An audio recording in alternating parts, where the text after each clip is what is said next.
नमस्कार दोस्तों, मैं हूं नीलम सिंह। आप देख रहे हैं नेताजी.live। नेताजी.live के माध्यम से हमारी ये कोशिश होती है कि हम आपके पसंदीदा नेताओं के दिए गए वक्तव्य और भाषण को आप तक पहुंचाएं, वो भी असंपादित।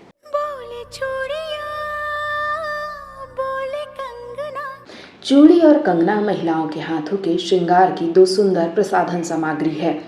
आमतौर पर चूड़ियां पतली होती हैं और कंगन मोटे होते हैं। कंगन को आमतौर पर महिलाएं चूड़ियों के बीच में रखकर ब्रेसलेट के रूप में पहनती हैं। एक कहावत भी है कि चूड़ियां बोला भी करती है और कंगना भी बोला करती है। किनकी बातों में दम है, ये महिलाएं ही जानती हैं। इन दिनों राजनीति में भी महिलाओं के बीच बोला बोली चल रही है। एक तरफ कांग्रेस की चूड़ियां बोल रही है तो दूसरी तरफ भारतीय जनता पार्टी की कंगना बोल रही है। Everything is fair in love and war then politics, यानी युद्ध, प्यार और राजनीति में सब जायज है। इसका जीता जागता उदाहरण भारतीय जनता पार्टी की कंगना को लेकर कांग्रेस की सुप्रिया श्रीनेत के ट्विटर अकाउंट से डिलीट की गई वो भद्दी टिप्पणी है। इस प्रकार के सोशल मीडिया पर युद्ध से एक बात और भी स्पष्ट होती है कि महिलाओं के दुश्मन पुरुषों से ज्यादा दुश्मन महिलाएं भी हैं। आधी आबादी में इस बात का गुरेज नहीं है कि भले ही पार्टी कोई भी हो, अगर महिलाओं को प्रतिनिधित्व के लिए अवसर मिला है तो कम से कम बातों में परहेज रखा जाए। फेसबुक और इंस्टाग्राम अकाउंट का एक्सेस कई लोगों के पास है। उसमें से किसी एक व्यक्ति ने आज एक बेहद घृणित और आपत्तिजनक पोस्ट की। मुझे जैसे ही पता चला, मैंने सर्वप्रथम उस पोस्ट को डिलीट किया, क्योंकि जो कोई भी मुझे जानता है वो अच्छी तरह से जानता है कि मैं कभी भी किसी भी महिला के खिलाफ व्यक्तिगत भद्दी और भोंदी टिप्पणी कर ही नहीं सकती हूं। मैं इसकी घोर विरोधी हूं। फिर मैंने जानना चाहा कि आखिर ये कैसे हुआ। तब पता चला कि ट्विटर पर मेरा नाम का दुरुपयोग करके एक पैरोडी अकाउंट चलाया जा रहा है, सुप्रिया पैरोडी के नाम से। वहीं पर ये ऑब्जेक्शनेबल पोस्ट हुआ और वहीं से किसी ने कॉपी पेस्ट करके मेरे फेसबुक और इंस्टा पे डाला। मैं ये पूरी तरह से जानने में जुटी हूं कि जिन लोगों के पास एक्सेस था उनमें से किसने ये घृणित काम किया। साथ ही मैंने इस पैरोडी अकाउंट को भी ट्विटर को रिपोर्ट किया, क्योंकि ये पहली बार नहीं हुआ है। पहले भी मेरे नाम का दुरुपयोग करके जो हूबहू सुप्रिया श्रीनेत का अकाउंट लगता है, वहां से अनर्गल टिप्पणियां, भ्रमित बातें कही जाती हैं। मैंने सर्वप्रथम इसको ट्विटर को रिपोर्ट किया और इस अकाउंट को भी मैं बंद कराऊंगी, जैसे मैंने बाकियों को बंद कराया है। लेकिन मैं यहां पे बिल्कुल बोलना चाहती हूं कि मैं किसी भी सूरत में सार्वजनिक जीवन में भद्दी भोंडी व्यक्तिगत टिप्पणियों के खिलाफ हूं। न मैंने ऐसा कभी किया है और न मैं कर सकती हूं। विचारधारा की लड़ाई पुरजोर तरीके से, पूरी ईमानदारी से और पूरी मजबूती से लड़ने में मेरा यकीन है महिलाओं के खिलाफ मैं आपत्तिजनक शब्दों का प्रयोग ही नहीं कर सकता। समाज का फिल्मों की नायिकाओं में कुछ को छोड़कर आम धारणा नेक नहीं है। अनेक नायकों की नायिका बनने के चलते साधारण तबका ये मानकर परिकल्पना करने की आज़ादी ले लेता है कि नायिकाओं का चरित्र संदेहास्पद होता है। इसके बावजूद इस बात से इनकार नहीं किया जा सकता कि फिल्मों में काम करने का अर्थ किसी के चरित्र पर बिना जाने बुझे आरोप जड़ दिए जाए। अफवाहों की दुनिया में तैरती बातें जब हकीकत का रूप लेती है तो समाज इस बात की पुष्टि भी करता है कि ये तो होना ही था। फिल्मों की सफलता के लिए नायक नायिकाओं के बीच प्रेम पनपना सुनियोजित योजना होती है। दर्शक इस केमिस्ट्री को समझने के लिए थिएटर पहुंचते हैं। मंडी लोकसभा की भारतीय जनता पार्टी की प्रत्याशी कंगना रनौत भी जब घर बार छोड़कर मुंबई पहुंची थी, संघर्ष के दिनों में उन्हें क्या समझौते करने पड़े थे, इसका सच केवल कंगना ही जानती है। अफवाह की दुनिया में आदित्य पंचोली और ऋतिक रोशन के अलावा करण जौहर के शो में बेबाकी ने कंगना के बोल को उनके सामर्थ्य से अधिक माना था। कंगना के चरित्र हनन के सारे अवसर तलाशे गए। कंगना को फिल्मों में मौका न दिए जाने का भी षड्यंत्र हुआ।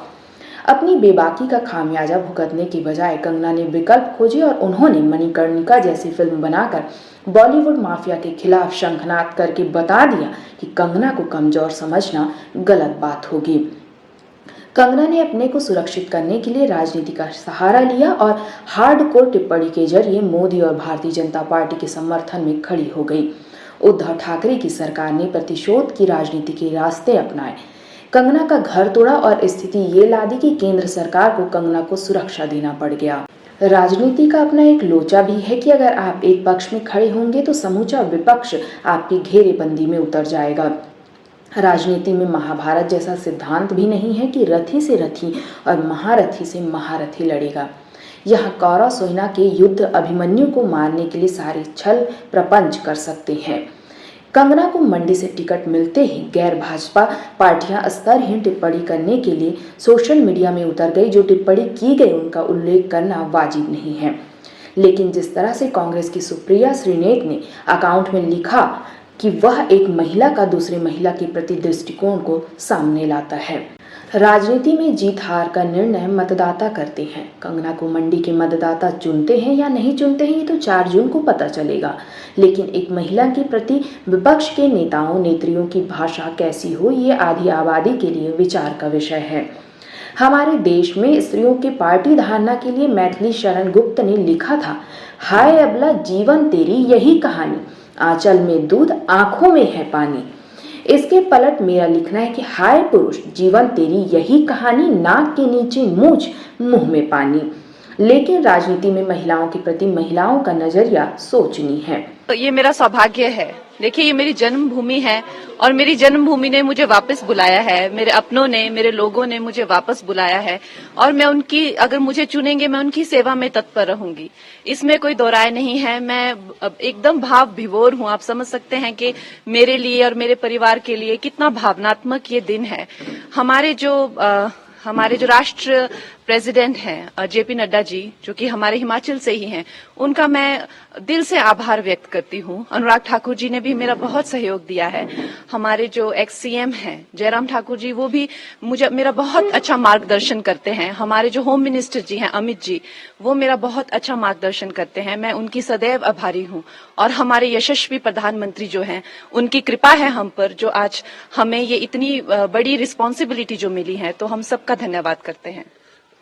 देखिए, चैलेंजेस तो हमेशा से ही आए हैं। मैं बहुत छोटी उम्र में जो है वो घर छोड़कर व्यवसाय के, रोजगार के लिए बाहर चली गई थी, तो उसमें भी मुझे कई संकटों का जो है सामना करना पड़ा। शायद इसीलिए ईश्वर ने मुझ में ऐसी शक्ति और इस तरह की ऊर्जा दी है कि शायद अब आप लोगों की सेवा कर सकूं। तो आप लोगों का सहयोग मिलेगा, अगर आप लोगों का इस तरह का रहेगा कि हाँ कंगना हमारी सेवा में आए, तो डेफिनेटली मैं आपकी सेवा में तत्पर रहूंगी।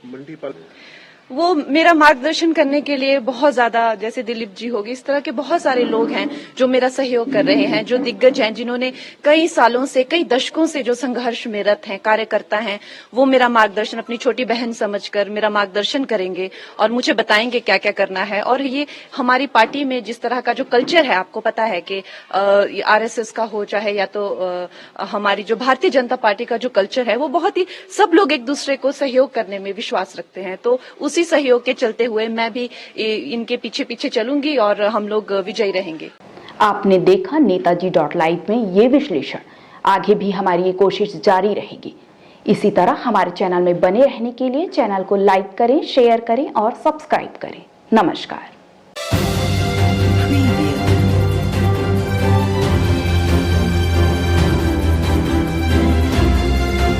नेताजी.live के प्रायोजक है Satyadeep diagnostic and clinic, Supela, Bhilai.